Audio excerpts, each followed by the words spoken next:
everybody. Welcome to the Moose Club. Be sure to like, share, subscribe. There will be a bar showing you our social media accounts. Also, find us on Spotify. Today, we will be talking about the omnibus bill that didn't get vetoed but rejected by Trump, saying that he wanted bigger personal checks, and also confusing the difference between the COVID stimulus bill and the bigger omnibus bill that it was a part of. So we will start by talking about the COVID relief bill and what we thought, why he rejected it, and what his plan is for the Senate and the House to find some kind of compromise. Bork, do you have any opinions? Well, his veto of the defense bill is a bit incoherent at this point, so I think we'll just leave that aside right now. But his, I don't know, gesturings or posturing about potentially vetoing the big omnibus on the check grounds and then the foreign aid grounds, I don't know, it just seems really odd at this point. I'm honestly not 100% sure where he's at in his thought process on this. I mean, I'm sure he knows that getting more money out to people is going to boost his popularity. But he also has to know that at this point, Mitch McConnell can act, I don't know, fairly independently of him at this point. And, it really will depend on how vulnerable he ends up concluding that those two seats in Georgia are.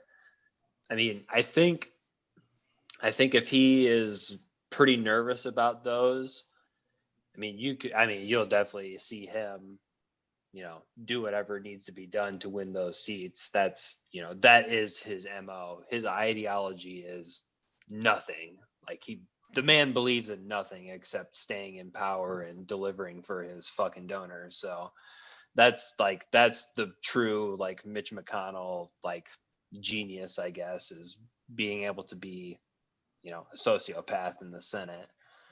But I mean, other than that, it is really kind of, shocking just on its face that we are potentially on the verge of a lot of people and the economy just hitting a brick wall from a lot of people hitting, a huge, increase of income right around the holiday season and putting everything else in flux. It is just shocking, to say the least, of the suffering this could potentially cause if this leads to a government shutdown, worst case scenario.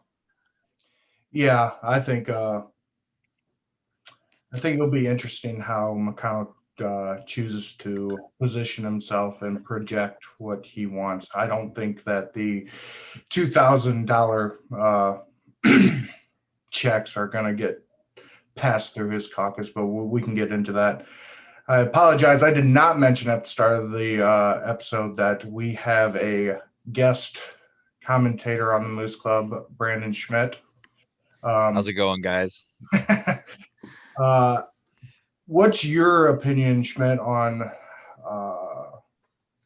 where you think McConnell can go with this and how he can position himself? I think McConnell's almost trying to play both sides at this point.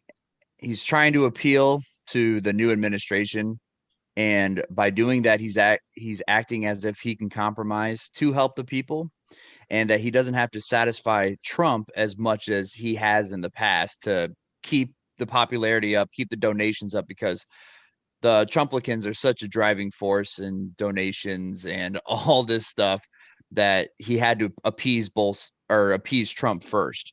This was one of the first times that I thought I saw Congress actually come to a compromise, minus the defense bill, to where they were trying to get both things that they wanted. They put the things that they couldn't agree on aside, and they tried to pass a bill.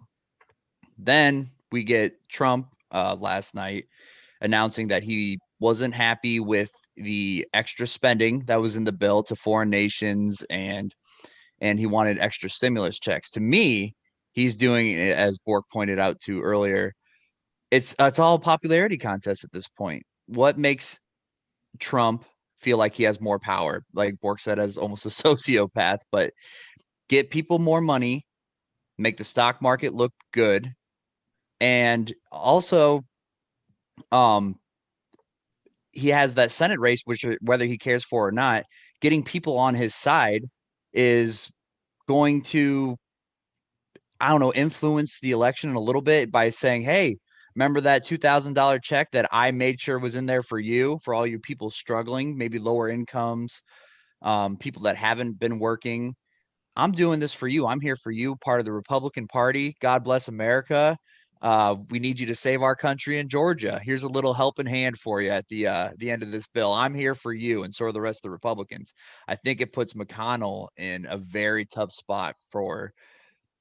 We wanted to get a bill passed. We've been waiting to get a bill passed. There's been so much pressure for the last couple of months. We haven't been able to do it, and now Trump throws a wrench into it again, just to, I think, get his likes on Facebook is what I say, to get his little upvotes to make him feel like he's doing a good job.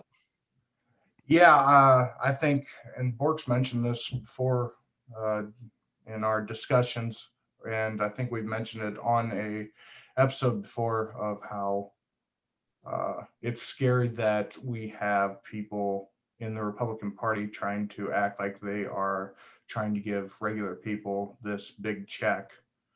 How they can try to outflank the left by moving left and more progressive, more, a bigger bill to help the working middle class. But you have anything to add to what Schmidt said, Bork? You agree? Disagree? I think I would agree with most of the points that Schmidt was making. I think it'll be interesting if Biden comes out with some sort of major statement on where he thinks this bill should be and what his first bill will be. Because I think that if this kind of falls through and everybody ends up looking bad from it, I think that to buoy some of the support that, I'm surprised that we haven't seen more of Kamala, given what Georgia could potentially mean for the Senate, and that she was actually one of the earlier, co-sponsors to the bigger stimulus bills with the huge checks and whatnot. I mean, you can say that Trump's signature was on them, but, now we have pretty good evidence that if there was ever an opportunity to cut those checks down, the Republicans were going to take it. I mean, except, the savior of Trump, which you can kind of gauge his level of interest within this whole entire process, how much pressure he is putting on McConnell. And maybe you can pitch that to the voters, that this guy he says he wants to do this to you, but when it comes to pushing members in his own party who are actively denying this from you, here we are. And we've been here for a while now. And this is how, if that's the argument you want to bang your fist on the table for, I think that could gain some traction. Like, whether Democrats are going to follow this through to its logical conclusion and do that, I don't know. Do you think we've talked about it before. Do you think and this is for both of you, do you think the messaging has been good last 24 hours about, Democrats getting out ahead of it and trying to deny that flank to $2,000 checks? I honestly think that, and once again, going into the psyche of the people, which I always try to think about, what are people thinking about? They see the people the bill, giving money to other people, taking our money and their view, giving it to these other countries, and they get this feeling of like, wait, you're saying that we're giving millions and millions to the Smithsonian? I ain't going to no Smithsonian. Where's my money? I'm struggling. I'm hurting. Yeah. And we never heard Trump. The $600 figure has been out there for a couple weeks. We didn't hear him publicly come out and say that this is too low. We need to see this higher. And so now, I don't know if you even want to call it a flank. I want to call it a Trump flank. I think we were agreed in Congress. And we got Trump coming in the back door looking like the hero who just brought another 30 to the party, saying, hey, I'm here and I'm here to protect you, the people who aren't making money, the people who are jobless. And the China virus has done this to you. Now they want to give money to other people besides you. And I want to be here for you. And I want to support you through this hard time but we haven't heard him say anything the last couple of weeks about it, which that point to me is like, okay, this was almost planned. Yeah, I think I think the Democrats have Nancy Pelosi and a lot of the senators have come out on Twitter today saying, "Hey, let's pass this $2,000 checks." I think they've done a good job at making the GOP look ridiculous. How they can't find common ground in their own caucus, but I think Democrats really need to get out ahead of the messaging on like the difference between the stimulus relief bill, which is for COVID, and the other bills in the omnibus bill. Just because it wasn't like we were, you know, taking pros and cons and taking away from the American people because we had to give money to Pakistan. It was literally Right. the government trying to get a spending bill together. It's not like you can vote on each one of these expenditures individually. You would have literally 1,000 votes. But Bork, do you have anything to add? No, that's kind of where like that's what I've found so interesting, that people are apparently just being introduced to the concept of how the government has to operate sometimes, of the omnibus, and they're like, they don't understand the difference between all the shit that has to go into this thing, because it is the bill to fund the government. So like Keep it working. all the political tactical reasons of why you do something like that, and then you add in the this is the COVID stimulus, like all the normal reasons why you would do that. Okay, yeah, there's no way this is going to get vetoed. Well, I guess it shouldn't have surprised me, but look at this COVID bill. Why are they giving all this money to all these people and all this, all this nonsense? And it's like, well, not related. the government has to operate in this way is because like we couldn't just pass every fucking department's bill one at a time, because the Republicans were just like, fuck off, we're just not gonna do this anymore. You're gonna cut funding, and we're not gonna raise any taxes if we control any portion of the government. So like literally at some point it just became, okay, well, you just have to, we're either going to fund the government with this bill that we kind of agree on, or we're going to just shut the government down for a while. And I mean, like if you hate that strategy and hate that the government has to operate that way, well then like, welcome to the party. Who do you blame that for during, like, I mean, because that was the Obama years to a T. And you blame John Boehner. Well, he's gone now, and he was the first problem. And now, now the Democrats have lost the Senate. Well, now Mitch McConnell's the huge problem. And like that, like if you hate the idea of why the government operates that way, well, like it's clear who broke it, and the whole funding process doesn't work correctly. So it's like if people were mad about that, that's fine. But to be like, why you just some people just don't understand that, concept, or like not even concept, but just like how funding legislation for the government has to move through, because it comes down to, do you want to shut down the government? Do you want to be the party that shuts down the government? Well, no, we'll just vote for this then. Especially when you're the party in power. You don't want to be the party in the power and not be able to fund the government. It makes you look dysfunctional. It's a bad look to it. Well, yeah, I mean, that's like that is the political strategy. Once you make the decision that we're going to shut down the government, then you're in the political media war at that point. Yep. You have to be able to point the finger better than the other side. You're holding everybody hostage, and now things aren't going to get funded that you Americans need. So do we need to push this bill through? Yes, and then we attach things to it. What's funny about the whole thing is like, if you look back at the records, what I mean by records is like the public statements and the posturing. All these foreign relief or foreign aid bills were proposed by Trump's White House. So it's kind of weird how he is making it look like this omnibus bill is one bill, and like they're debating back and forth whether they should give Americans money for COVID relief or fund Pakistan. Like, that's not how it's working, and he knows that, and he suggested that this happens. Right. One last thing on that note, you look like you were saying something. You gonna add something there, Schmidt?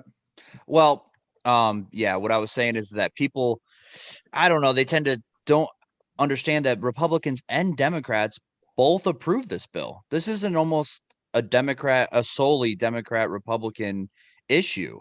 This is people that, like Bork pointed to, didn't understand what's going on. If it was a full Republican attack on Democrats, it wasn't. They both came to agreements. There was parts of that, like you said, the Pakistan thing was actually brought from Lindsey Graham, who is a Trump loyalist. So the fact that Trump had an issue with this means that either he wasn't involved, which he should be on big bills like this if he's the leader of our country, and that this was just almost Congress getting together, like, let's do something with us without Trump oversight. I mean, because obviously he wasn't happy with the bill on multiple different points. So I think this is almost like Congress breaking away from the Trump administration is all I wanted to add to that. Yeah, so I think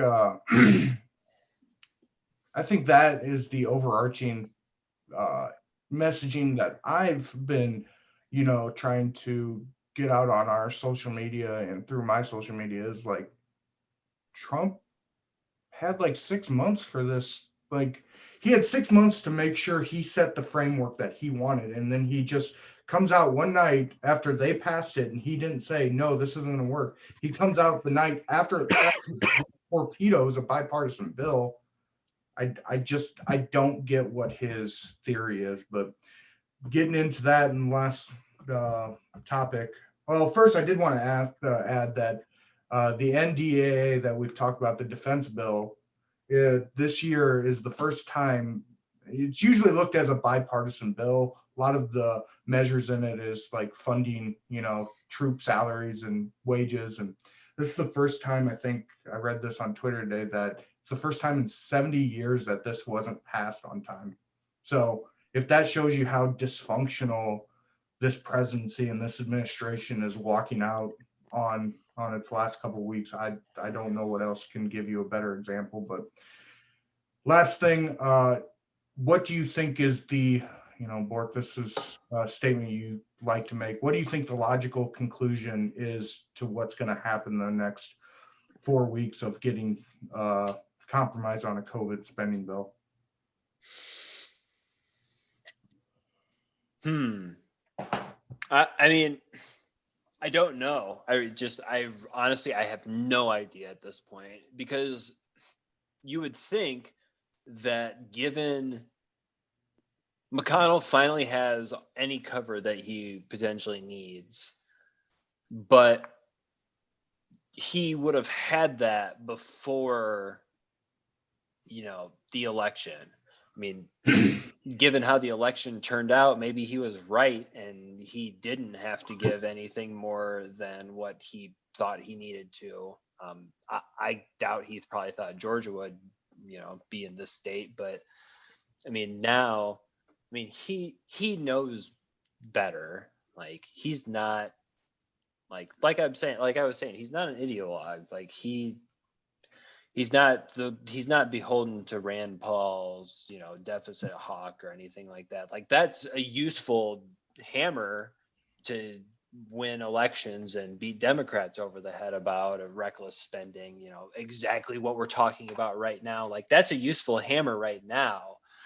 But like the Republicans will throw money at fucking anything. Like, I mean, that's what's so crazy about the defense bill being vetoed is like there's never enough money. Like, please, as much money that can be thrown at the military as possible, just do it. Yeah. I mean, that's what is such like, and then Trump vetoes it. That's, ouch. That's really surprising. Like I said, that NDAA, a lot of it is just like supporting the wages and the salaries. Right.